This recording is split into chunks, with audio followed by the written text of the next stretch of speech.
Hey, what's up guys? We're out here today doing more of the teardown build on my F4I. If you guys haven't seen part 1, go ahead and check that video out first. Started from a complete stunt bike, now we're pretty far along in the process of taking it apart, so we're going to keep going for day 2 on tearing this bad boy down. Right now I'm working on taking the radiator off, so that's going to be my next step. I'll do the radiator here.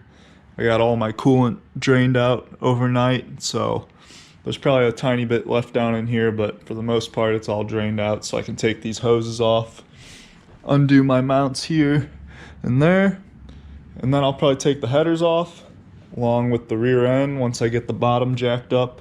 Once the headers are off, and then I can take the front end off and then unbolt the frame from the motor and pretty much done. So hoping to get pretty far on that today. And I'm just going to go ahead and dive right into it and get started. Give you guys a little look at what we got here.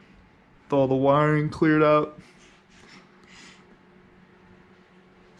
Yep, it's getting there. So also this chain looks like it's the stock chain from the original owner, because I can't find a master link on it, and it doesn't look like it was one of the master links that were just have the pins that you press in and they kind of stamp them open so that it looks like this. I can't even find anything like that, so I think this chain's original.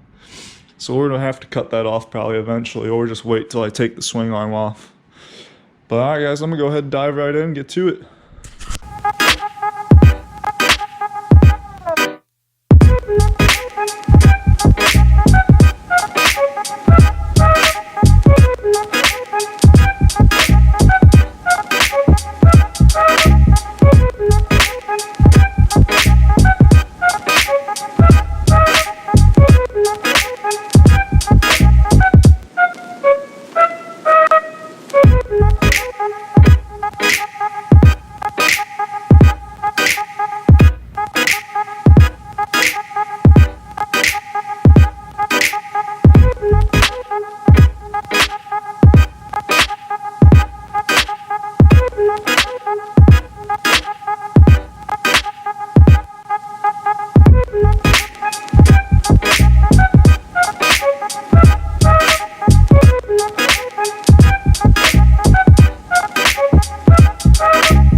So now I got the radiator off with the exhaust. Quick little tip for the radiator. Grab a screwdriver here. If you use a small little screwdriver for the small hoses and about a medium-sized one for the other hoses, these have been on here for a long ass time, I'm sure, so if you stick your screwdriver in the edge real carefully and kind of work the seal around and kind of break it loose from the plug on the radiator, it'll help pull that hose off a lot easier. Got the radiator and the headers off. A couple of my studs stayed in and some of them came out with the bolts, so we're gonna have to check that out. I might just replace all of them, so we'll see what happens there. Next I'm gonna do the rear shock off first and then take the whole swing arm and everything off. Then we'll do the front end, cages, and the frame, and we'll be on the way.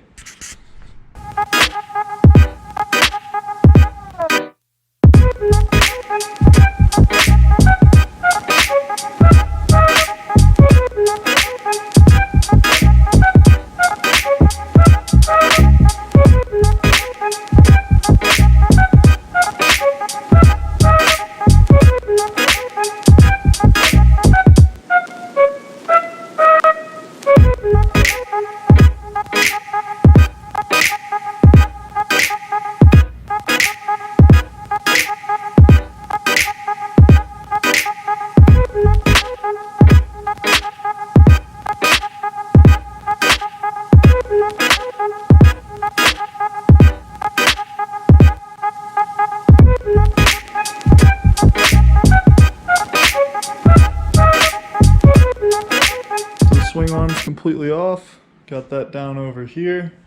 The only issue I had with taking that off was this guy right here. It's kind of a special little nut. I had to back that out a little bit. I guess it was pressed in enough to where it was holding the swing arm pinched in here and I couldn't release it out. Other than that, the only thing I had to do on the shock bottom mounts here was just take out this, remove the shock, and then I took out this other bolt that was connected to the swing arm, so that was pretty easy. Also, a little tip on taking out your rear swing arm bolt. If you get an extension that matches the size of the bolt, first off, use this end, don't use this end, because you don't want to damage the end of the bolt because you got to have a nut to thread on there. But if you get an extension the size of the bolt, you can just hammer it through and it'll kind of replace the bolt and keep everything in place. Then you can yank the bolts out, pull this out, and your part will release. So that's a nice little tip. I use that on a lot of stuff. But anyways, next we're going to go ahead and take apart the front end. So I'll be taking off the top triple clamp. Also, I'm going to take off the cages as well. And then I'm kind of going to leave the front end all apart in one piece for now, but I'm going to rebuild in the front end. So that'll be another video, but do the cages, the front end, and then I'll get back to you guys.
Alright guys, I got the cages off on both sides.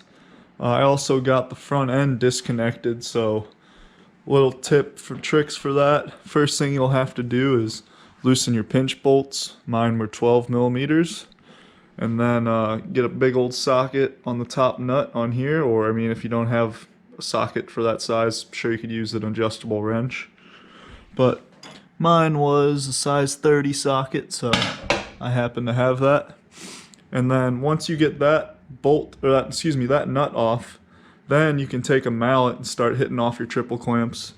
And then you've got two lock nuts in here that kind of just have like rectangular shaped grooves in them, which is similar to kind of these guys down there. So the trick for getting those out, you can use a small cylinder punch or flathead screwdriver. Just try not to bang them too hard, or if you see you're damaging up one of the edges, I mean, go to a different one. You don't want to ruin this thing because you're going to need it. And not only do you need it on tight. So I've kind of got the neck of the frame just resting on the front tire here, because once I take this front end out, this whole front of the frame's not really going to be supported. So I'm going to take off the final bolt in this frame, which is this guy right here. And that will release my whole frame from the motor. And then if I got any zip ties or anything holding it on still, I'll cut all those off, and then I'll be done with the rest of this teardown for today.